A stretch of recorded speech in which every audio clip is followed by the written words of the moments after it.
इस समाचार के प्रायोजक हैं Monika bakery, 2/3 Kranti Kripalani Nagar, Annapurna main road, Maharashtra bank के सामने, इंदौर। इस न्यूज के प्रायोजक हैं दास बेकर्स, स्थान Shiv Shakti villa, plot number 87, scheme number 103, दुकान नंबर 2, केशरबाग ब्रिज के पास, इंदौर।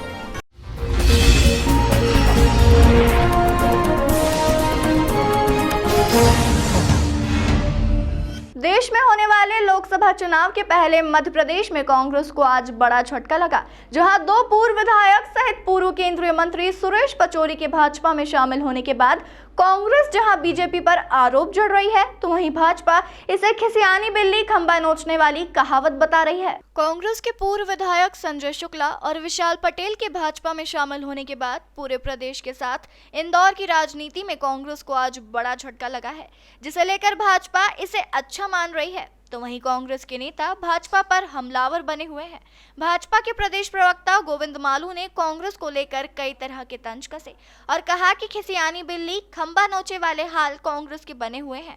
उन्होंने कहा कि भाजपा में जो नेता शामिल हो रहे हैं उनका स्वागत है, और जो कांग्रेसी कांग्रेस की रीति नीति से तंग आ गए हैं, जिनकी विचारधारा कांग्रेस से मेल नहीं खा रही है, वह भाजपा में शामिल हो रहे हैं। इसके पहले भी हुए हैं अनेक दलों से लोग जो भारतीय जनता पार्टी की विचारधारा, कार्यपद्धति और देश के विकास के साथ आना चाहते हैं, और कांग्रेस की राष्ट्र विरोधी नीति और संस्कृति विरोधी नीति, जिन्होंने राम मंदिर के निमंत्रण को अस्वीकार करके और उस वोट बैंक की राजनीति करके पराकाष्ठा कर दी भारत की सनातन संस्कृति के साथ जो मजाक कर रहे हैं। ऐसे कई सारे लोग जो मन से दुखी थे, पीड़ित थे, उनकी उपेक्षा से पीड़ित थे, उनके नेतृत्व की संवादहीनता से पीड़ित थे।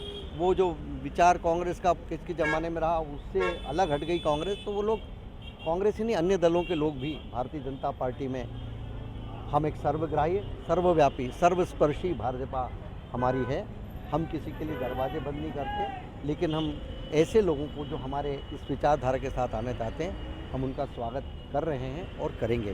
सर, कांग्रेस के एक प्रवक्ता का आरोप है कि का पेच फंसा के या आर्थिक रूप से किसी तरह से दबाकर शामिल कर किया जा रहा है पार्टी। कांग्रेस के प्रवक्ता और कांग्रेस पार्टी को क्या वो भ्रष्ट मानते हैं? कि भ्रष्ट हैं वो? अपने कार्यकर्ताओं को भ्रष्ट मान रहे हैं कांग्रेस। बड़ा मुझे तो हास्यास्पद लगता है उनका बयान। ईडी की कार्रवाई, अरे हम भी विपक्ष में रहे हैं कई वर्षों तक, हम पे भी खूब प्रताड़ना झेली है। 18 महीने में जेल में रहने के बाद हम नहीं टूटे हैं। ये कौन ईडी सीबीआई? ये देखिए, चुनाव हारते हैं तो ईवीएम की बात करते हैं, कोई चला जाता है तो ईडी सीबीआई की बात करते हैं। तंज भी कसा है उन्होंने, पचौरी को पचौरी करके संबोधित किया है उन्होंने। वो तो उनकी पीड़ा है, और खिसियानी बिल्ली खंबा नोचे। आज तक ज्योतिरादित्य सिंधिया जी के जाने का दर्द उनको आज तक साल रहा है। ऐसे ही सुरेश पचौरी अपने घर को संभालने की बजाय वो दोषारोपण करें, और कार्यकर्ता के खिलाफ, जो उनका कार्यकर्ता वर्षों से रहा, वो चला गया, क्यों चला गया, उसकी मीमांसा करने के बजाय वो उस पर तंज कसे, तो कांग्रेस की मेरे को मानसिकता और बुद्धि पर तरस आता है। मुझे लगता है उनके मानसिक बीमारी का इलाज कराना पड़ेगा। सर, एक और राहुल गांधी की न्याय यात्रा जो है, और दूसरी ओर लगातार आप देख रहे हैं किस तरह के बदलाव हो रहे हैं, किस तरह पार्टी में न्याय हो रहा है, ये लोगों के जाने से पता लग रहा है। वो न्याय यात्रा है कि अन्याय यात्रा है?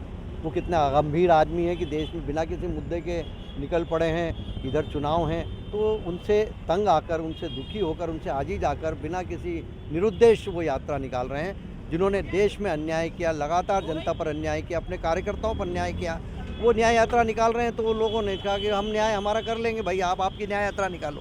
कांग्रेस प्रवक्ता का एक और आरोप है कि दरी बिछाने वाले जो कार्यकर्ता हैं बीजेपी में, अब उनकी अनसुनी होगी। उनको हमारी चिंता करने की जरूरत नहीं, अपनी पार्टी की चिंता करें। वो लोकसभा चुनाव टिकट का नाम घोषित नहीं हुआ, ना महिला। हमारे तो सबसे ज़्यादा नाम घोषित हुए हैं, और हमारे यहाँ तो एक व्यक्ति नाम घोषित थोड़ी करता है, पर पूरी चुनाव समिति है, उसमें केंद्रीय चुनाव समिति, प्रदेश चुनाव समिति, उसमें डिस्कशन होता है, उसमें विचार विमर्श होता है, जो श्रेष्ठ होता है उससे करते हैं। और चुनाव रणनीतिक मामला है, अभी तो चुनाव की घोषणा नहीं हुई भाई, हम तो सबसे आगे हैं अभी।